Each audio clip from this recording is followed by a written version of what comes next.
Hey everyone, Mark here. Whether you're a student pilot working towards your flight test, someone preparing for a simulator assessment, or flying the line, one thing is clear. In aviation, we're always learning, right? And with that constant learning comes challenges, things we can prepare for, and things that are completely out of our hands. I think that focusing on what's in our control makes a real difference, not just in the flight deck, but in our life too. So today, I want to explore what that looks like and how you can apply it in both in life and in the aircraft. There's a real difference between the things we can control and the things we can't. Some people call this the dichotomy of control, a way of separating what's in our hands from what isn't. And this idea isn't just philosophical, it's also supported by modern psychology.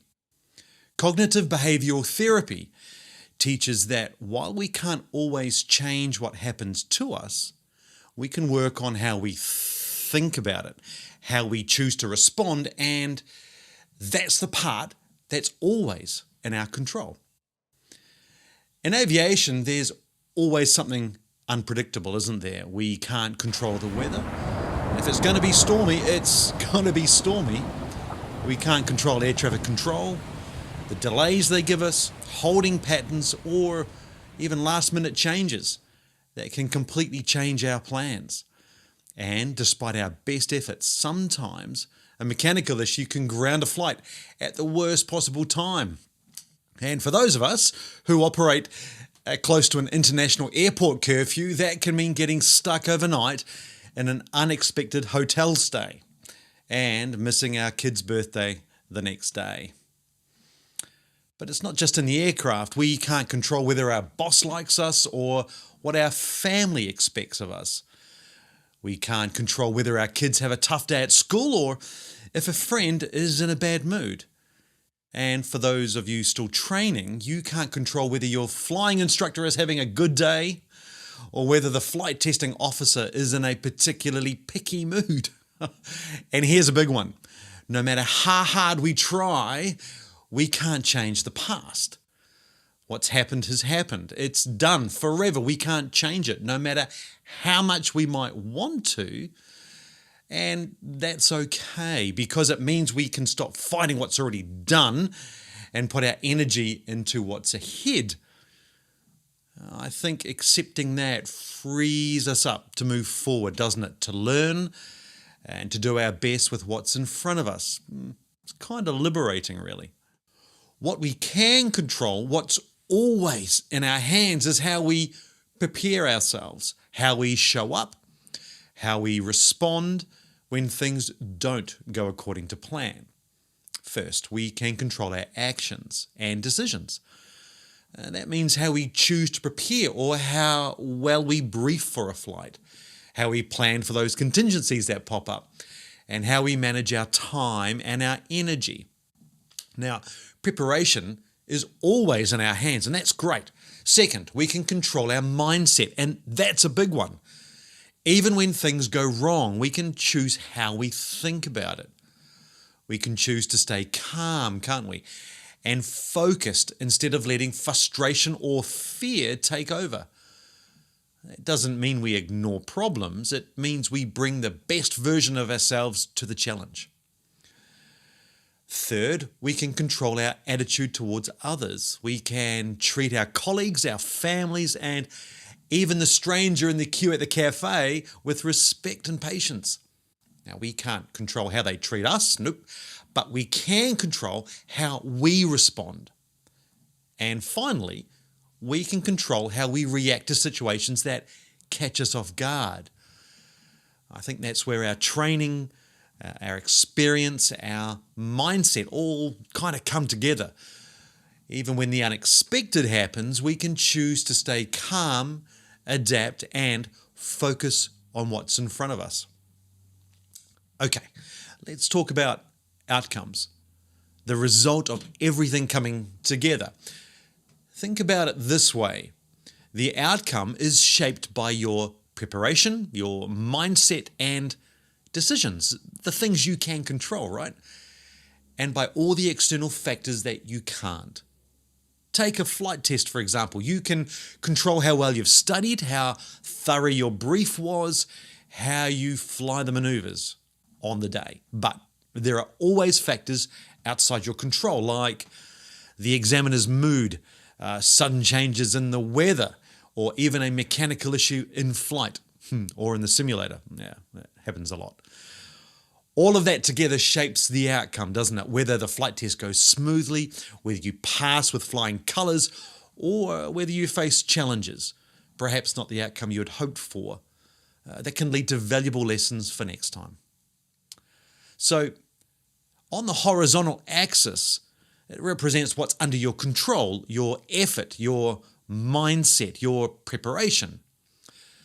The vertical axis here shows what's outside your control, the weather, mechanical issues, other people's actions.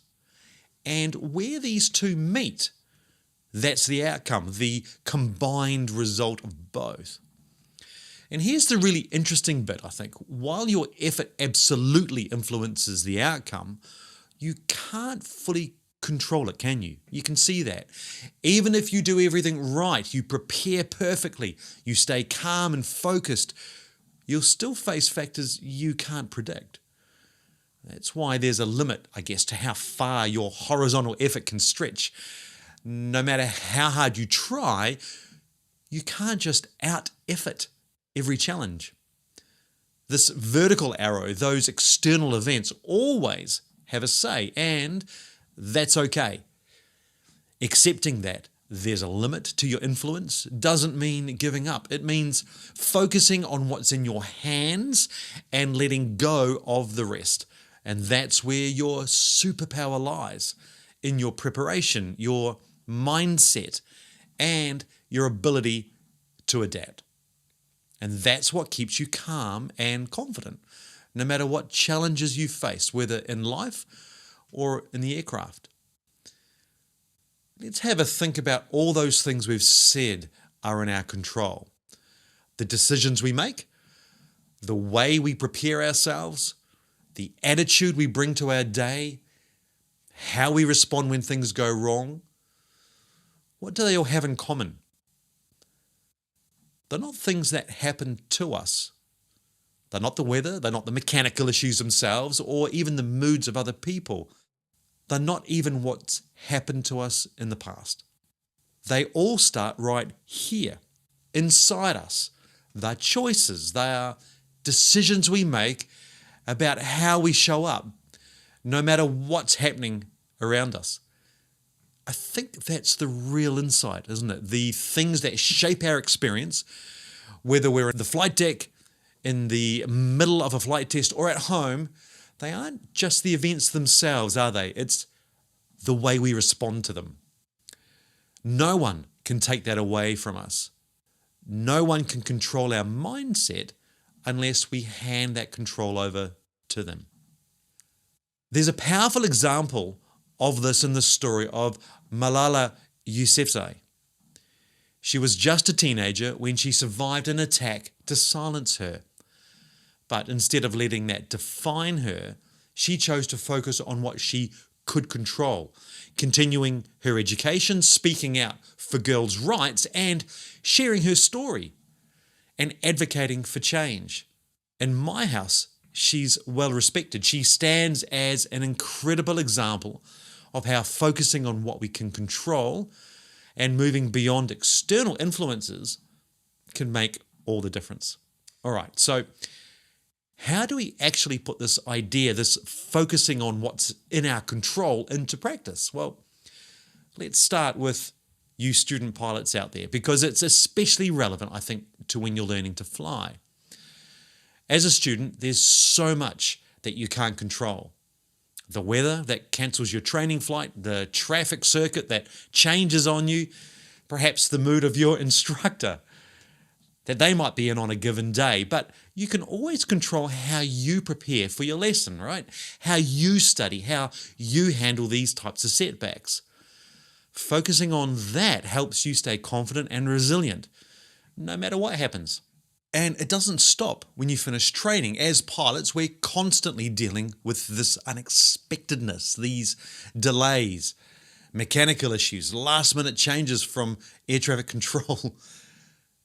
A daily habit that can make a real difference is taking a moment before a flight or before the start of your day, perhaps, and ask yourself here, what's in my control and what's outside of my control? But this doesn't just apply in aircraft. In everyday life, at home, with family, with friends, or dealing with things like work or finances, we face situations we can't control. Other people's moods, the economy, or even just a bad day. It's the same idea. What's in my control right now and what's not?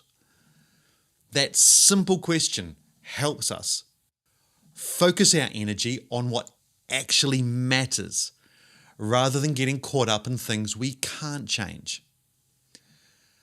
Another strategy that's helpful is a quick check-in at the end of the day. Did I spend time worrying about things I couldn't change? How did I respond to challenges today? Did I focus on the things I could actually influence? And in the moment when something goes wrong or you hit a setback, pause and ask yourself, what's in my control right now? Then put your energy there and let go of the rest. Now, one thing that was in your control today was deciding to watch this video. If it's helped you or sparked some thoughts, please consider giving it a like and subscribing. It's a simple way to support the channel and to keep these conversations going here at Pilot Life. These might all sound simple, these things we've talked about, but they're not always easy. The more we practice, like anything, the more it becomes a habit, and the more we can bring the best version of ourselves to whatever challenges come our way. I'd love to hear what you think about this idea of focusing on what's in our control, whether it's in the aircraft or in day-to-day life. Have you had moments where you've found this mindset helpful? Times when shifting your focus from what's out of your control to what's in your hands has actually made a difference? Or maybe there's a strategy that's helped you stay grounded when things got tough. If so, share it in the comments below. I'd love to learn from your experiences too. And I think we can all benefit from each other's insights. Thanks for being a part of this conversation. Okay, time to go, but remember this, focus on what's in your control. That's our mindset, isn't it? Our actions, our attitude. Help us navigate challenges with confidence and resilience, both in the aircraft and in life. Hey, thanks for watching today's video. I hope it's given you something to think about and maybe a bit of encouragement to bring the best of yourself to whatever comes your way. If this resonated with you, please give it a like and subscribe, and be sure to check out the link in the description for the full playlist. There are plenty of videos coming soon that build on these ideas and help you build resilience both in life and in your flying. And remember, it's not just the events themselves that shape our experience, whether we're in the aircraft or at home. It's the way we respond to them.